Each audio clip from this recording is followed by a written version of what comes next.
Bonjour, nous voici pour un nouveau tuto autour des fonctions de référence et de leur tracé sur GeoGebra.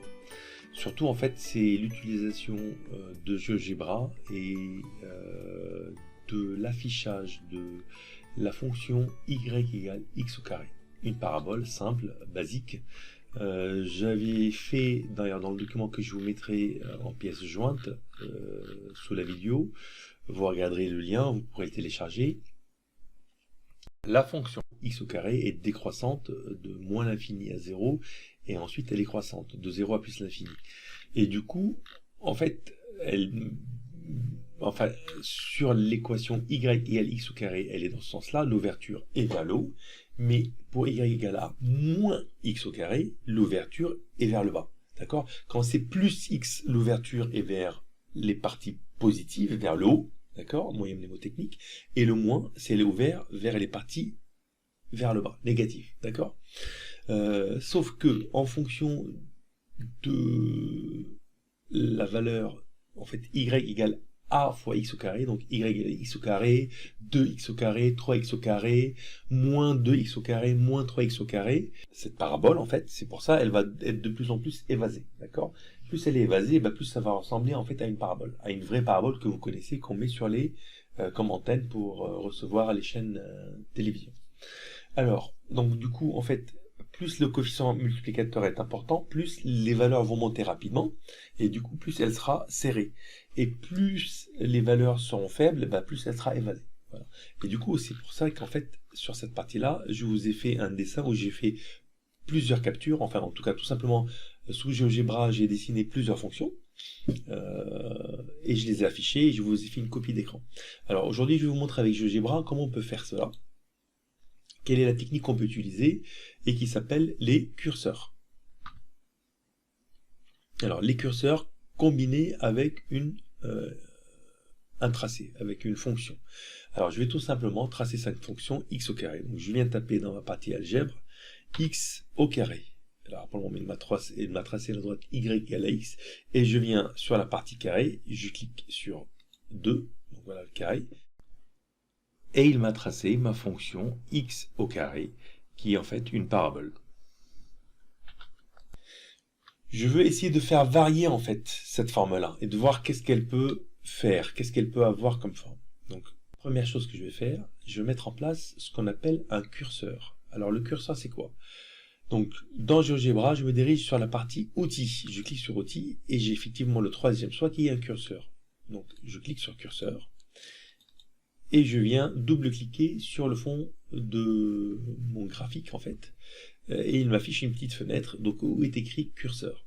Alors, il lui a donné le nom de A est égal à 1 et il m'a dit que c'est un nombre, pas un angle ni un entier, mais je peux décider que ce soit un entier.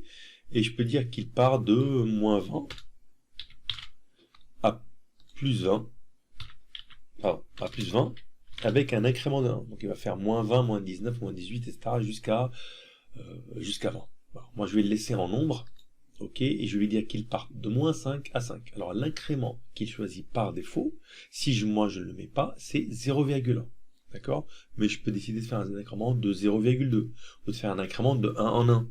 Tout est possible. Donc je fais OK. Et il m'affiche quelque chose ici, qui apparaît comme si c'était une réglette avec un petit point dessus. Alors si je reviens sur la partie algèbre, il m'a rajouté une ligne supplémentaire avec a égale à 1. Et là j'ai de moins 5 à 5, avec une petite flèche ici comme si c'était une vidéo. Alors regardez, quand j'appuie sur le bouton et que je le fais varier, il varie non seulement là où je suis en train de le faire varier, mais également sur la partie algébrique, d'accord, le côté algèbre. Voilà, donc en fait, en gros, si je vais au maximum à gauche, je suis à moins 5.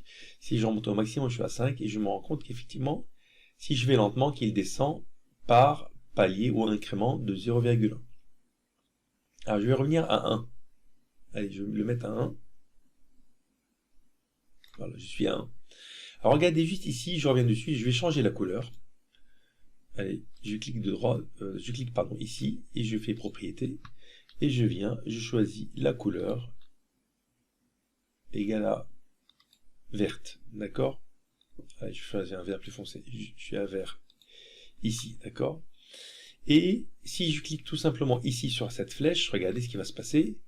En fait, il va faire balayer le curseur toutes les possibilités qu'il peut avoir, partant de moins 5 jusqu'à plus 5, en passant par des incréments de 0,1. Si à mon goût ça va trop lentement, je peux accélérer, d'accord? 2 fois, 3 fois et demi, 4 fois, 5 fois. Voilà, et je peux le faire basculer de gauche à droite, de moins 5 à 5, de moins 5 à 5, etc. Bon, je vais l'arrêter et je vais le remettre à égale 1. Ok. Alors, ça serait intéressant de pouvoir avoir ce a qui soit le multiplicateur de y égale ax au carré. Je reviens ici. Donc la fonction f de x égale ax au carré, ça serait super que ce a, il puisse avoir toutes les valeurs de moins 5 à 5 et que je vois à chaque fois quelle serait la forme de ma fonction. Donc, alors comment je peux relier ce curseur à cette droite-là? C'est tout simple. Alors là pour le moment c'est la première droite, d'accord? C'est la droite originale. Ou je la laisse, et comme ça je la garde comme une référence, ou je rajoute mon a ici, et je fais a fois x, d'accord? Voilà. Alors, a est égal à 0,8, si je le ramène à 1, on retombe sur la fonction qu'on avait tracée tout à l'heure. Et si je bouge mon curseur, ben le a qui bouge fait varier la forme le tracé de la fonction. Alors, je reviens à 1, et ici, je vais supprimer mon a. Je reviens à x au carré. D'accord? Je vais créer une deuxième fonction.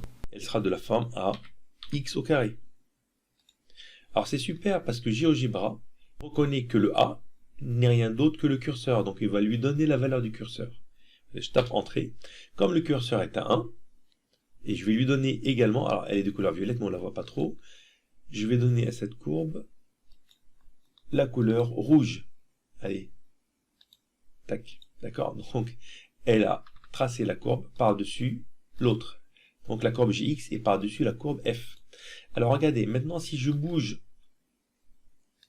mon curseur, plus agrandi, plus ça se rétrécit. D'accord? Parce que les valeurs montent tout d'un coup. D'accord? Les valeurs sont de plus en plus importantes. Si mon A, il est faible, ça s'évase. Regardez, entre 0 et 1, qu'est-ce qui se passe? Elle est de plus en plus évasée. Quand elle arrive à 0, 0 fois x est égal à 0. Et quand je repasse dans les négatifs, je retombe sur la même chose. D'accord? Donc en fait, ce qui se passe, alors regardez ce que je vais faire. Je vais demander à GeoGebra. Alors ça va trop vite, hein, je vais le remettre à beaucoup moins que ça. Et je vais retomber à la vitesse 1 normalement, voilà. Nickel. Alors, attendez, on va l'arrêter. Et on va redemander à... Je reviens cliquer sur l'équation G. Je vais dans Propriétés, ici.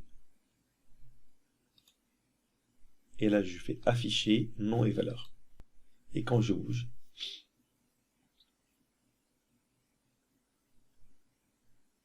Tac. Donc là, dans les négatifs, elle est évasée vers le bas. Et dans les positifs, elle sera évasée vers le haut. Et voilà, donc là, du coup, on a créé un curseur. On l'a relié à une courbe. Et en faisant varier ce curseur, on change la forme de la courbe. Et c'est top. GeoGebra, c'est vraiment top. Voilà, donc je vous remercie de m'avoir suivi. Je vous remercie de votre fidélité. N'oubliez pas de vous abonner, d'activer la petite cloche qui vous permet de savoir quand j'ai mis une nouvelle vidéo et surtout d'en parler autour de vous sur les réseaux, s'il vous plaît. N'hésitez pas à en parler à vos amis, ça servira toujours à quelqu'un. Merci de votre compréhension parce que ce sont de nouvelles vidéos que je fais. J'ai commencé à peine il y a 2 semaines pour aider mes élèves. Mais j'espère que ça aidera d'autres personnes qui en ont vraiment besoin. Voilà, si vous avez besoin d'informations supplémentaires, de parler de certaines problématiques, de certaines choses que vous n'avez pas comprises, que vous voulez que je détaille quelque chose sur GeoGebra, sur des calculatrices ou quoi que ce soit en mathématiques ou en sciences, n'hésitez pas à m'en parler. Et je vous remercie et je vous dis à bientôt les gars. Et prenez soin de vous.